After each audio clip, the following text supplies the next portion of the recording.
Jose Borregales was 6 for 6 on PATs and hit a 49-yard field goal in Sunday night scrimmage. Guys, dreams do come true. Coach Coop, Coach Coop, Coach Coop, the Coach Coop Show. Coach Coop, Coach Coop, Coach Coop, the Coach Coop Show. The Coach Coop Show. The Coach Coop Show.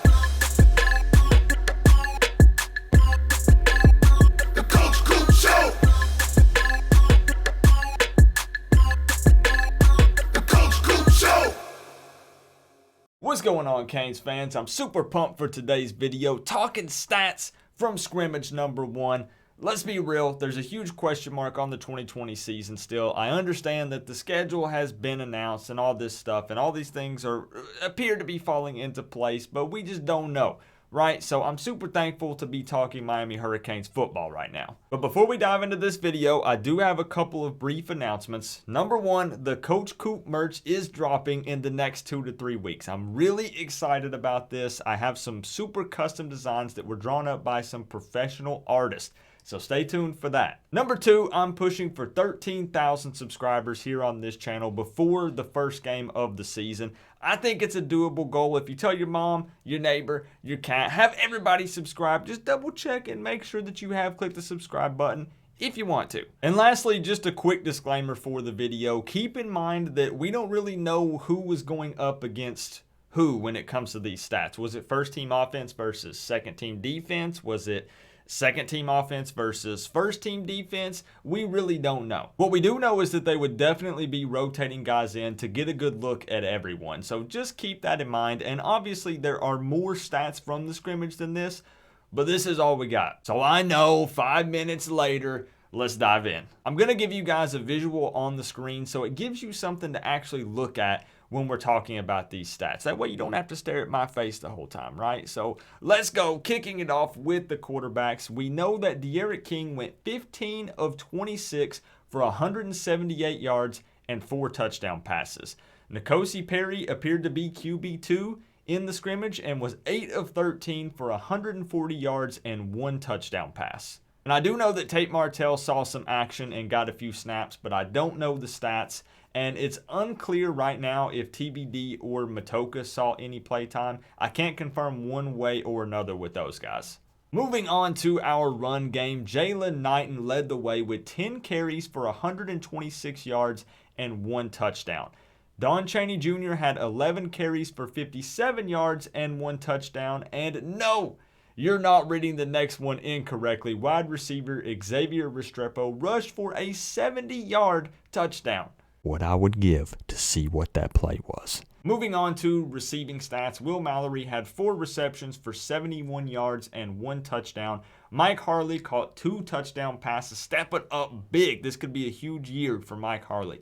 Redding had 3 receptions for 41 yards, and Restrepo also had 2 receptions for 54 yards. Moving over to the defensive side of the ball, Gervin Hall led the team in tackles with 7 total. Brooks, Steed, and Chance Williams each had 5 tackles apiece, and Chance Williams also recorded 2 sacks, and Corey Flagg added a sack as well. And finally, to wrap it up, freshman cornerback Marcus Clark did have an interception. Once again, keep in mind that the media was not allowed to view this scrimmage, so all we have is what the coaches released, so there are going to be some missing pieces. You pretty much had to know a guy who knows a guy who knows a guy who has a friend that knows a guy that knows the guy if you wanted to see this scrimmage. What really excites me about this scrimmage is that Manny Diaz seemed pretty impressed with the performance from the offense. If you guys remember, take a trip back in time with me. Now, I know it's tough to do. We don't want to talk about 2019. We don't want to talk about Dan Enos, but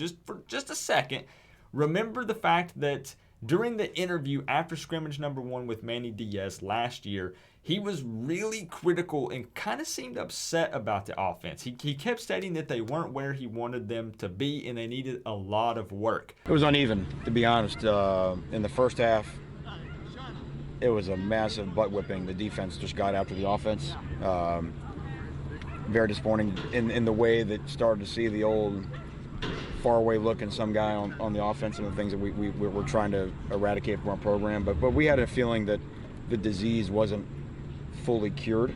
That's not the case with scrimmage number 1 this year. It seems, in fact, that Lashley's offense is up-tempo and easy to learn, and that's super important for this season given the fact that the team has a very small amount of time to pick up and learn everything. I am curious, though, as to why there are no stats for running back Cameron Harris. It's believed that he is running back number 1, and then it's a battle in that number 2 slot between Knighton and Don Chaney Jr. So luckily, it seems like that Knighton could step up and be that guy for us if we need him to be, but I couldn't find stats anywhere for Cameron. Diaz was quoted saying that Chaney had some good, hard, short yardage runs and was very explosive, so that's really good to hear. It seems like our running back room is, in fact, loaded this season. And to repeat what I said at the beginning of the video, it seems like we finally have a kicker. Thank goodness. To many teams, they kind of just brush it off. Whatever, Coop, you're this excited about a kicker. But Canes fans, we understand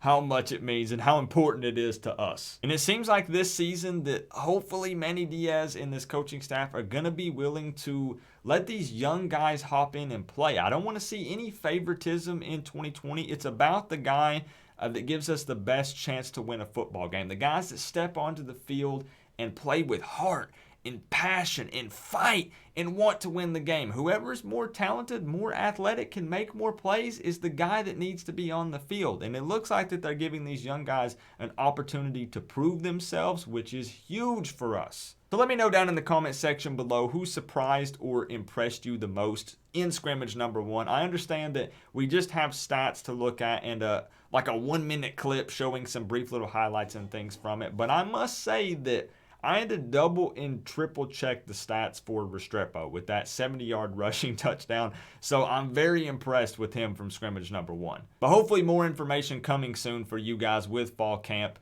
stats and scrimmages and whatnot. I'd actually taken a week off due to some health reasons, and I still don't feel 100%. So hopefully I'll be able to jump back in the saddle and we can get back to 3 or 4 videos a week plus live streams. And yes, Gator fans, here we go. There's going to be 2 or 3 of them down in the comment section. I did see the recruiting news. I do know who you guys picked up. I know that you jumped us in the 2021 recruiting class. I will still try to post a video about it. Don't you worry. Coach Coop doesn't run, and I never hide. But remember, though, guys, we're all one big happy college football family. But at the end of the day, I got to say, it's always better when you get to rep the U.